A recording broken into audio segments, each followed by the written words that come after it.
Ibirori vyatangujwe n'urugendo hamwe n'indirimbo z'amashimwe biboneka ko abakristo b'ishengero Église Episcopale Réformée du Burundi hamwe n'abatumire buzuye akanyamuneza.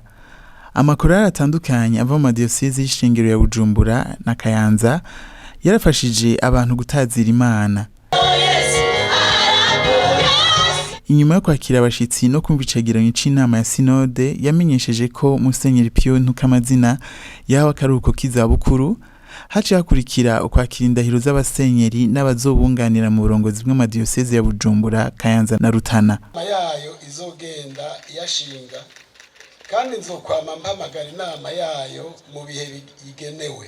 Musenyeri Pio Ntukamazina akaba yamenyesheje ko umurindi shengero ryakoreye ko wari ufatiye ku mbono yayo mu guterera mu gusanasana imitima yari ikeneye gutabagwa mu gihe c'intambara.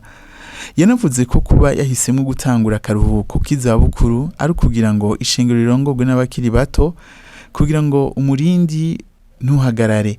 Umurindi uva ku Mana, ariko kandi umurindi uva no ku mutima no ku mbono, ico bita vision mu gifaransa. Ni ukuvuga umurindi ishengero ryatanguriye mu gihe c'amagume, hanyuma rero urumva yuko umurindi wari ugutabara kubera yuko abarundi bari mu ntambara. Ikindi kigira kabiri, mu gihe c'intambara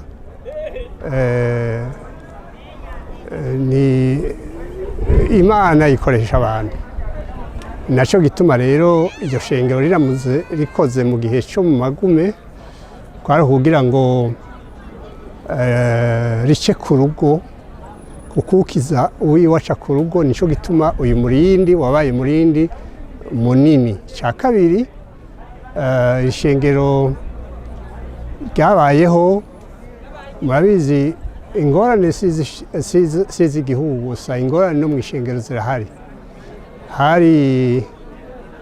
Habayeho ingorane mu ishengero, hanyuma tugira tuti reka ko tubonye ko ibikorwa vya mbere bishitse aho bigera, reka dutangura ibindi. Dutanguza rero umurindi kuko tuzi yuko no gusaza vyariko biraza, kugira ngo dushobore kubikora kandi bicitwe uyu munsi. Naco gituma muri uwo murindi nyene n'aka karuhuko ndagafashe kugira ngo abakiri bato baheze babandanye uwo murindi. Ntitugomba yuko umurindi watanguye mu ishengero uhagarikwa nuko hari abantu barongoye ishengero batanguye gusaza. Oya namba, hariho abantu badukoreye uyu murindi rero turacawufise kandi turizigira kuzobandanya. Yaranatanze impanuro kugwaruka ko rukwiye kwisungurura bwiza bw'abakurambere. Yanasavye ko abemera bakwiye kwerekana ko uwemera akwiye kuba akarorero hariho hose. Abariko barakora nuko taboro abanyeshuri abakiri bato, nuko mugenda mukurikira utorero twiza tw'abakurambere, kandi muhagenda muvuga muti eshe nanje noba nka naka, eshe noba nka data kuko data ndamushima, ese noba nka mukuru wanje kuko mukuru wanje ndamushima, eshe noba nk'umuntu umukoresha yambereye akarorero kuko nawe ndamushima, eshe noba nka naka kuko ndamushima. Ico ni cyambere. Cya kabiri ni nakajambo notekerera abemera bagira ukwemera, mugabo gufatanije n'ukwerekana yuko ivyo bemera ari ibintu bikora, atari ibintu biri mu kirere.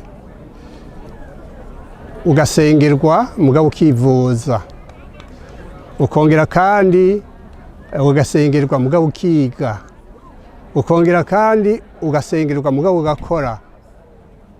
Nta kwemerana na kumwe guhagaze kuri bahati nasibu ngo abantu bavuge ngo nzokoresha amanyanga. Oya, ni ukuvuga uremera ugakora, ukemera ukerekana akarorero, ukemera ukongera kandi ukaba akarorero aho uri hose waba uri muto cyangwa uri mukuru nguko ukwemera nyakuri.